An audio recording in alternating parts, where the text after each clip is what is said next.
Bienvenue sur la chaîne Emissario Unidos da Luz. Si vous aimez cette histoire d'expérience de mort imminente, pensez à l'aimer et à vous abonner à la chaîne. Commençons maintenant par l'histoire. J'étais allongé dans mon lit après avoir subi une opération d'urgence pour une maladie mortelle du pancréas. Lorsque je me suis réveillé du coma après l'opération, je me suis souvenu que les médecins discutaient de mon état de santé et de la façon dont j'allais mourir, du fait que je ne quitterais pas l'hôpital en vie et que je ne me réveillerais pas de sitôt de cet état de coma, une conversation qui a eu lieu alors que j'étais inconsciente.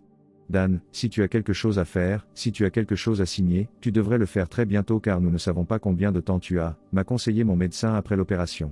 Mon médecin a également prévenu mes enfants, leur disant que je serais morte avant le matin. En tant que médecin moi-même, j'étais athée, et égoïste et égocentrique, tout comme la majorité des chercheurs scientifiques. En y repensant, je me rends compte à quel point il était facile d'être athée quand j'étais jeune, en bonne santé et prospère. Mais en vieillissant et en étant confronté à une maladie potentiellement mortelle, il m'est devenu de plus en plus difficile de m'accrocher à cette croyance. La mort approchant, j'ai commencé à me demander si les personnes religieuses n'avaient pas raison après tout et si, dans mon arrogance, je n'avais pas eu tort depuis le début. Bien que la plupart de mes amis et collègues soient également athées, un ami se dressait entre moi et les portes de l'enfer, Andy. Andy était la seule personne que je connaissais qui parlait de l'amour de Jésus et, même si je ne le croyais pas, je le respectais profondément. Alors que j'étais allongé sur mon lit de mort à l'hôpital, j'ai commencé à me demander si Andy avait eu raison depuis le début et si le paradis et l'enfer existaient vraiment. Quelqu'un comme moi peut-il être sauvé et que dois-je faire pour l'être ? Je me suis demandé, et avec ces questions pressantes, j'ai demandé au personnel de l'hôpital de contacter Andy et de lui demander de me rendre visite dans mes dernières heures. Andy, qui se trouvait alors en Alabama, avait organisé un vol de retour à la dernière minute. Alors que je restais éveillé en attendant son arrivée cette nuit-là, chaque instant semblait durer une éternité. Alors que la vie me filait entre les doigts, je pris conscience d'une obscurité envahissante, un vide de noirceur totale qui semblait me pénétrer jusqu'au plus profond de mon être. Craignant d'être éternellement perdu dans l'obscurité et submergé par la terreur du vide, je luttais pour rester éveillé. Malgré mes tentatives de rester alerte, je quittais mon corps plusieurs fois cette nuit-là, éprouvant à chaque fois une terreur totale dans l'obscurité totale du vide. C'est vers 9h45 le lendemain matin qu'Andy arriva et entra dans ma chambre. « Dr Williams, quelles sont vos chances de survie ?»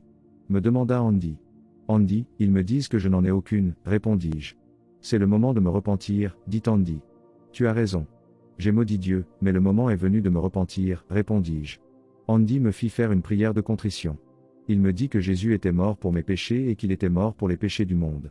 Même si je ne comprenais pas comment cela fonctionnait, je le croyais parce que j'étais un homme de lettres, et c'était écrit dans ce livre qu'il appelait la Bible. Tandis que je récitais la prière de contrition, je sentis une paix m'envahir, une paix que je n'avais jamais connue auparavant.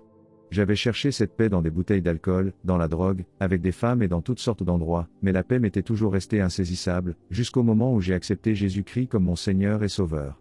Lorsque j'ai accepté Jésus-Christ comme mon Sauveur, je n'avais plus peur, même si je croyais toujours que j'allais mourir. J'étais médecin après tout, et je savais que je ne pouvais pas survivre à la maladie dont je souffrais. Andy m'a alors montré le livre de la parole de Dieu où il est écrit « Voici les signes qui accompagneront ceux qui auront cru, ils imposeront les mains aux malades, et les malades seront guéris. » Aujourd'hui, des années plus tard, je suis toujours en vie et je n'ai plus besoin de prendre de médicaments. Je mange aussi tout ce que je veux et Dieu produit chaque jour dans mon corps la substance adéquate pour que je puisse fonctionner sans avoir à prendre de médicaments. Vous savez, quand vous voyez la vision rendue aux yeux des aveugles, quand vous voyez les estropiés marcher à nouveau, quand vous voyez les lépreux purifiés et quand vous les voyez de vos propres yeux, il n'est pas nécessaire d'être un génie pour conclure que ce que dit la Bible est vrai.